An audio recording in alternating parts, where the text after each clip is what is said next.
Behind the thick layers of darkness, and after prolonged minutes where we hear the complaints of the Italian Bonasera, the face of Vito Corleone finally appears to us. His eyes are concealed behind shadows, showing only two patches of darkness, windows to his sealed soul. Yet, from his firm stance, the commanding yet calm tone of his voice, and Bonasera's pleas to him, we can form an image of him, an image stripped of details, but carrying the essence of his being. Vito Corleone can be summarized within the title that Bonasera was instructed to address him by, as everyone does. He is the spiritual father.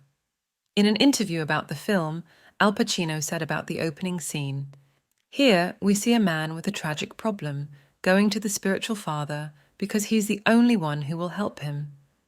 Anyone who occasionally feels this way says to himself, 'How I wish there was someone I could go to for justice, to take care of me, to help me.' It's a dream that haunts everyone to have that father figure." Thus, Don Corleone is a tangible representation of that deep-seated desire within us to find someone who symbolizes care and security, making him, according to Pacino, one of the key reasons for the overwhelming success and enduring attachment of audiences to the film since its release until now. The reasons behind the fame of that film and its parts are numerous and varied. Although the character of Don Corleone, capable of combining gentleness and violence, mercy and cruelty, and adhering to a specific set of principles that encompass both honor and blood, is one of the most significant factors, there is another character whose tragic failure to reconcile all these contradictions embodies the spirit of the film and serves as the primary driver of its transformations. That character is Michael, the youngest son of the Corleone family. In his discussions about The Godfather, director Francis Ford Coppola often drew comparisons between the character Michael Corleone and the protagonists of ancient tragedies. Similar to Michael, the heroes of those tragedies descend from great families, bearing noble qualities that garner love and admiration from others. Amidst expectations of a bright future, a flaw or mistake in the core of these characters inevitably leads their destinies violently astray, culminating in their eventual downfall at their own hands. During Don Corleone's audience in his office, attending to the requests of family and friends, Michael, at that moment, sat in the garden with Kay, distant from the gathering. He stood out in his military uniform, and his American blonde girlfriend contrasted with the predominantly Italian features of the others present. In this wedding scene, Coppola establishes the world of the Corleone family and the relationships that bind its members. We see Michael choosing to sit in a quiet corner, avoiding conversation. Meanwhile, scattered throughout the house and garden, men in black suits, led by his father and brothers, engage in hushed discussions about matters belonging to the voluntary but secretive world of the mafia that Michael has chosen not to embrace. Despite himself, Michael finds a way to engage in conversations with his curious girlfriend, Kay. As he answers her questions, he recounts details of one of his father's offers that are impossible to refuse. In the face of her intrigued gaze, he disassociates himself from it all, saying, "It's my family, Kay, not me." Confronted with his family's blood-stained business, Michael chooses the ethical path, distancing himself and entering college, unlike his brothers, and volunteering for the military during the war. In each of these choices, whether for the woman he loves or the future he prefers, we sense an underlying conflict within Michael between the imposed identity as the son of the Italian Corleone crime family and the American identity that values honest work and integrity as a means of advancement. Al Pacino comments on this, saying, "I don't think Michael ever felt comfortable within himself. He had to adapt to the new America and its values to the extent that he volunteered for the army and became a war hero. He is completely estranged from his family to the point where it seems like he mocks them at times." After the iconic wedding scenes, and for a relatively long time, we hardly see Michael. Coppola then takes us behind the scenes into the world of the Corleone family, ruled by crime, from which Michael himself distances.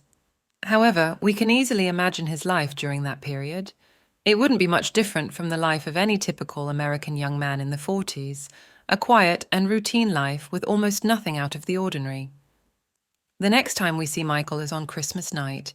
Like any traditional American youth, he spends that night with Kay at the cinema when he learns that his father has been shot several times in an assassination attempt. The smile fades from his lips. That was one of the last times we'll see him smile, as at that moment, his once innocent world begins to crumble, and there's no escaping the plunge into the world of crime and blood. When Michael goes to the hospital to check on his father, the scene of their meeting foreshadows the roles they will exchange. The once feared Don is now sick and helpless, bedridden, entirely vulnerable to any attempt to harm him. Michael, the youngest son, is now the one to protect and save his father, whose life would have ended that night without him. Michael leans over his father's head, whispering, "Rest, Dad. I'll take care of you now. I'm with you now." The Don responds with a wide smile, fully understanding the depth of Michael's words. From that moment, Michael will be with his father not only during his illness, but in everything, including the world of crime that he had always distanced himself from.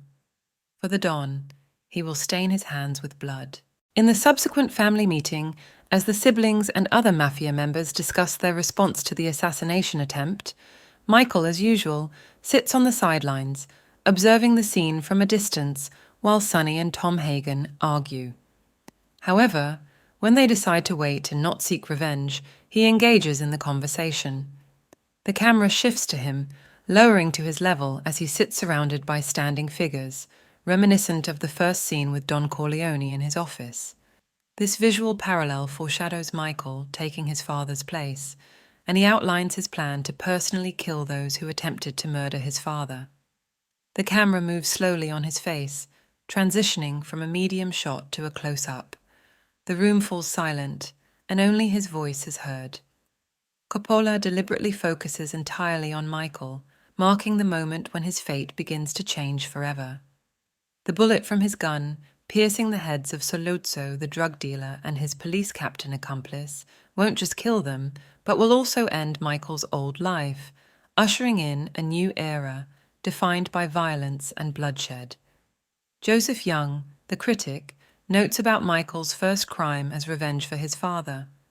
At a certain stage, the hero finds himself in a challenge, and if he can confront it, he can demonstrate himself as a capable and commanding leader.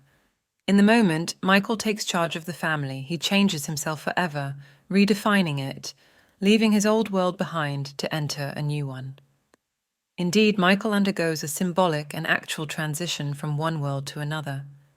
To keep him safe from danger, the family smuggles him to Sicily, his father's homeland, where he hides until things settle.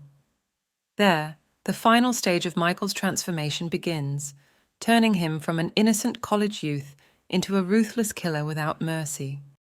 Sicily represents more to Michael than just a hiding place. It's an opportunity to connect with his roots and return to his origins. Here, his father lived in his childhood, as did his ancestors before him, and the family took its name from the village Corleone. We can observe the depth of these meanings in the way Coppola chose to portray it, and in the relationship that develops between Michael and Apollonia, which differs in almost every aspect from the relationship he had with Kay in America.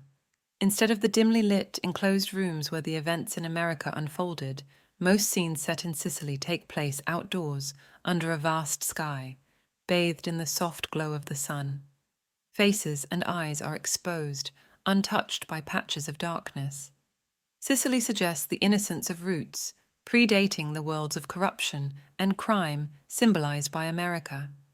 Here, everything is of an antique style: houses, clothing, relationships between men and women, following ancient traditions untouched by the hand of change.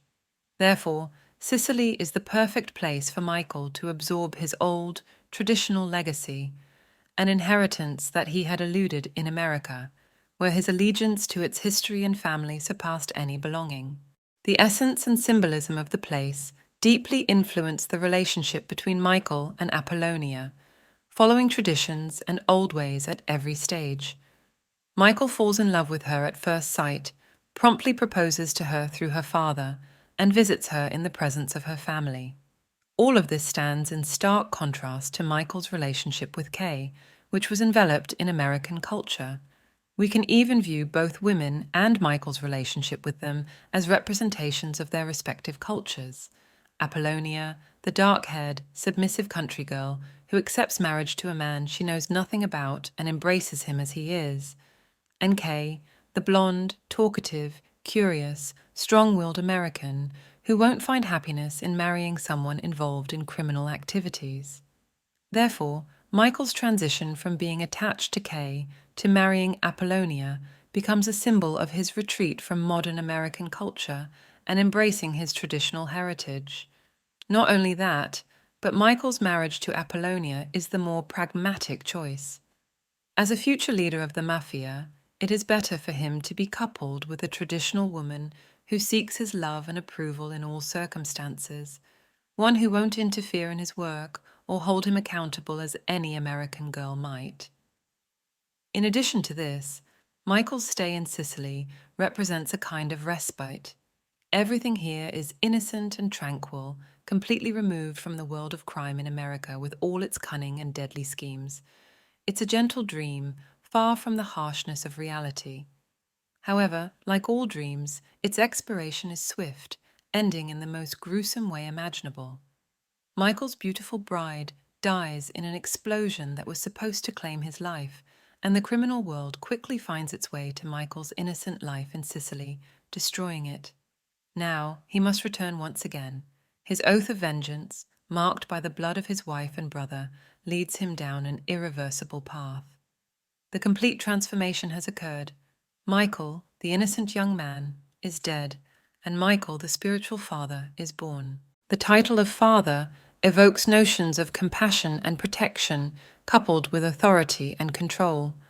A father feels tenderness towards his children, surrounds them with care, and at times the sense of responsibility might compel him to be stern.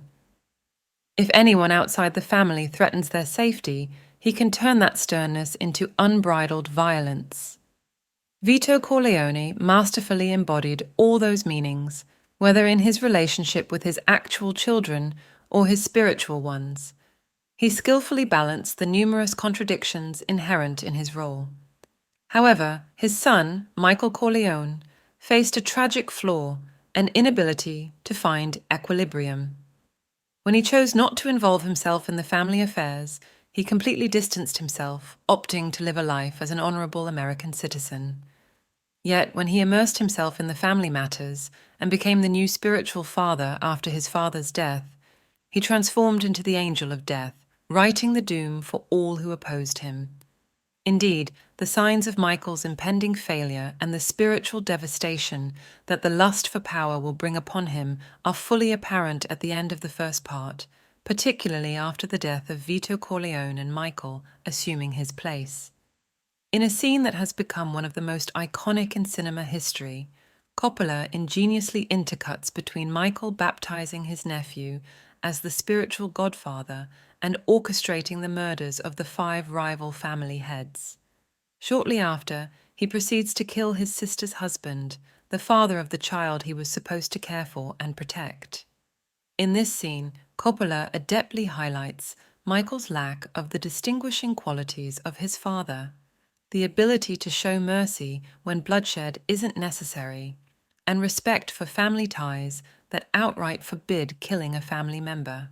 Here, Michael becomes a godfather in name only to his nephew, just as he becomes a godfather in name only to the Corleone family. In contrast to Vito, who built his authority by instilling a blend of love, respect, and reverence in everyone's hearts, and maintained family values until his last breath, Michael's rule comes with only fear and intimidation, devoid of respect for anyone, any value, or any meaning. This will bear its toxic fruits as we will witness in the second part of The Godfather, where we observe the long and painful journey of the dissolution of the Corleone family and everything Vito fought for and built over a lifetime crumbling under the rule of Michael, the new spiritual father.